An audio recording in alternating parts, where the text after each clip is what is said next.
ஓம் ஸ்ரீ குருப்யோ நமஹ. ஸ்ரீ மகாபரிவாச்சரணம் மகாபரிவாச்சரணம் மகாபரிவாச்சரணம். இன்றைக்கி தெய்வத்தின் குரல் பாகம் 5ல் சங்கர சரிதம் என்ற தலைப்பில் பெரியவா சொல்கிறது மேலே வாசிக்கிறேன். இது பக்கம் 467 ஆரம்பிக்கிறது. மனம் என்ற துவைதம் மறைவதே அத்வைதம். அப்படி சிந்தனை என்பதே, அதாவது மனசு என்பதே இல்லாமல் சும்மா இருப்பதற்கு தான் அத்வைதம் என்ற பெயர். துவைத்தமாக, அதாவது இரண்டாவதாக ஒரு விஷயம் இருப்பதாக எப்படி தெரிகிறது? மனசு இருப்பதால் தான் தெரிகிறது. தூக்கத்தில் இன்னொன்று தெரிகிறதா? இல்லை. மனசு கொஞ்சம் அப்பொழுது அடங்கி கிடப்பதால் தான் இரண்டாவது ஆசாமி யாரும் தெரியவில்லை. அதனால் நிம்மதியாக விசிராந்தியாக இருக்கிறது. இரண்டாவது ஆசாமி தெரிந்துவிட்டால் போதும், சாந்தி போச்சு. ஒன்று, அந்த ஆசாமியிடம் பிரியம் என்று மனசு அடித்து கொண்டு எதையாவது செய்ய தோன்றுகிறது. ஆலோசித்து பார்த்தால் அதுவும் உண்மையில் அந்த ஆசாமியிடம் பிரியமில்லை, நம்மிடமே தான் பிரியம். நமக்கு பிரியத்தை அந்த ஆசாமி கொடுக்கக்கூடும் என்பதாலேயே அவனிடம் பிரியம். அவனிடம் பிரியமாயிருப்பது நமக்கு ஒரு சந்தோஷத்தை தருகிறது என்பதற்காகவே பிரியம் என்று தெரிகிறது. ஆனால் இரண்டாவது ஆசாமியிடம் பிரியம் என்பது எப்பொழுதாவது தான். நம்மை சேர்ந்தவர்கள் அல்லது இனிமேல் நமக்கு சுவாதீனமாக கூடியவர்கள் என்பவர்கள்தான் பிரியம். பொதுவாக இரண்டாவது ஆசாமியிடம் அசூயை, போட்டி இப்படித்தான் உண்டாகிறது. பிரியத்திலே படுகிற சஞ்சலங்கள், செய்கிற காரியங்கள் ஆகியவற்றில் ஏதோ ஒரு சந்தோஷ நிழலாவது அடிக்கிறதென்றால், போட்டியிலும் அசூயிலும்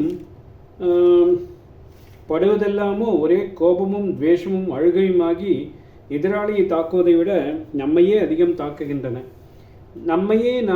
நம்மை நாமே வதைத்துக் கொள்கிறோம். இரண்டாவது சமாச்சாரம் நமக்கு வேறாக இன்னொன்று இருப்பதன் விளைதான் இத்தனை கஷ்டங்களும். இரண்டாவது இல்லாமல் பண்ணிவிட்டால், நமக்கு வேறையாக எதுவுமே இல்லை என்று ஆகிவிட்டால் எதிடம் பிரியமோ துவேஷமோ வரும். அப்படியென்றால் நம்மை தவிர எதுவுமே இல்லை என்று லோகம் முழுவதையும் ஹதம் பண்ணுவதா? அப்படி பண்ணி யாருக்கு சக்தி இருக்க முடியும்? அப்படியே இருந்து பண்ணிவிட்டாலும் லோகத்திலே ஜீவர்களை வேணுமானால் ஹதம் செய்யலாமே தவிர லோகத்தை ஜடமாக உலகமென்று இருப்பதை எப்படி அழிக்க முடியும்? அதையும் அழித்துவிட்டால் நாம் எங்கே இருப்பது?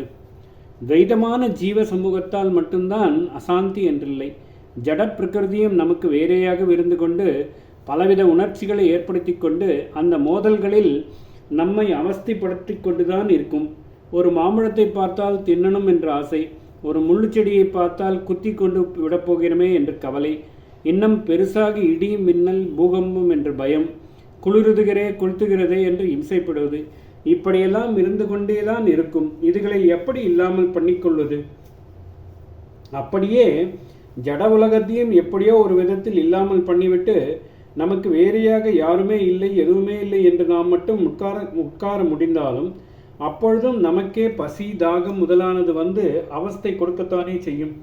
எதையாவது நினைத்து கொண்டு உட்கார்ந்திருப்பதில் காம நினைப்பு, குரோத நினைப்பு, பய நினைப்பு, துக்க நினைப்பு இதெல்லாம் வரத்தானே செய்யும். தனக்குள்ளிருந்தே தானே ஒவ்வொரு ஜீவராசிக்கும் காமம் வருகிறது. வேறே யாரும் எதுவும் இல்லாமல் தனியாக இருந்தாலும் ஒருத்தனுக்கு அப்படி வந்து உபத்திரவப்படுத்தினால் என்ன செய்வது? முட்டாள் மாதிரி இப்போ நினைச்சோமே என்று நம்மிடமே நாம் கோபப்பட்டு கொள்வது, நம்மை பற்றியே அவமானப்பட்டு கொள்வது, இதெல்லாம் நாம் மட்டும் ஏகாங்கியாக இருந்தாலும் ஏற்படத்தானே செய்யும். அப்படியானால் இன்னொன்று இல்லாமல், அதாவது அத்வைதமாக செய்து கொள்வது என்றால் என்ன, எப்படி? பதிலாக குரலை கனிவுடன் மாற்றிக்கொண்டு தொடர்கிறார். அப்பா, இன்னொன்று இல்லாமல் என்றால் நமக்கு இரண்டாவதாக ஒரு வஸ்து இல்லாமல் என்றால் அந்த இன்னொரு வஸ்து என்பது ஜீவ ஜடலோகத்தில் உள்ள எதையும் குறிப்பதில்லை. பின்னே என்ன என்றால் நம்முடைய மனசே தானப்பா. ஜீவலோகம், ஜடலோகம் ஆகிய எல்லாவற்றிலிருந்தும் நீ பெறுகிற கஷ்டம், சுகம், பயம், அழுகை, சிரிப்பு ஆகிய எல்லாம் உனக்கு என்ற ஒன்று உள்ள வரைக்கும் தானேப்பா. உனக்கு மயக்கம் கொடுத்து மனசு வேலையே செய்யாமல் பண்ணி ஆப்ரேஷன் பண்ணினார்களே, கத்தியை போட்டு உன்னை அப்பொழுது அறுத்தார்களே, ஆனாலும் கொஞ்சமாவது பயம், வலி, அழுகை இருந்ததா? தினமும் நீ தூங்குகிறாயே, மனசின் வேலை இல்லாமல் நீ இருக்கிற அப்பொழுதும் உனக்கு வேறேயாக லட்சம் கோடி இரண்டாவது வஸ்துக்கள் ஜீவ ஜடலோகங்களிலிருந்து கொண்டுதானே இருந்தன. ஆனாலும் நீ கொஞ்சமாவது அவற்றால் பாதிக்கப்பட்டாயா? உன் உடம்புக்குள்ளே வலி, உன் உடம்புக்கே பசி என்கிறது கூட மனசு வேலை செய்யும் போது தானே தெரிகிறது.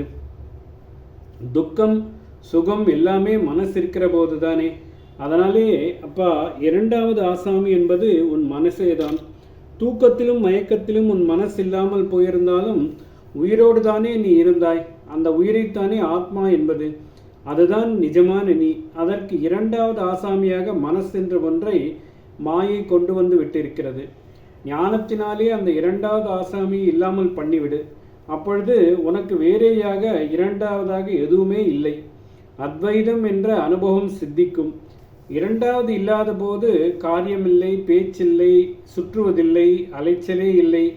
அதாவது உபத்திரவத்தை உண்டாக்கும் எதுவும் இல்லை. மனசில்லாததால் எண்ணமே இல்லாமல் விடுகிறது என்பதற்கப்புறம் மற்றதை பற்றி சொல்வானேன். மனமாயை போன அப்புறம் நாலா திசையிலும் போட்டு இழுக்கிற லோகானுபவமே போய்விடும். அதாவது உன்னை பொறுத்த மட்டில் லோகமே போய்விடும். சம்சாரம் என்பதே போய்விடும். நீ தனியாக உட்கார்ந்திருந்தால் கூட உனக்குள்ளே காம குரோதாதி எண்ணம் எதுவும் தோன்றாமல், இதெல்லாமும் மனசென்கிறதை வைத்து அதிலிருந்து தோன்றுபவை தானே. மனசே இல்லாததால் இவையும் தோன்றாமல் அப்படியே சாந்த நிலையில் சாஸ்வதமாய் இருக்கலாம். நல்லது கெட்டது என்று பல பேர்களை வைத்துக்கொண்டு உன் சாந்தியை குலைக்க வருவதான இரண்டாவது சமாச்சாரம் எதுவும் இல்லாமல் நீ பாட்டுக்கு சௌக்கியமாய் இருக்கலாம். ஓம் ஸ்ரீ குருப்யோ நமஹ. ஸ்ரீ மகாபரிவாஜனம் மகாபரிவாஜனம் மகாபரிவாஜனம்.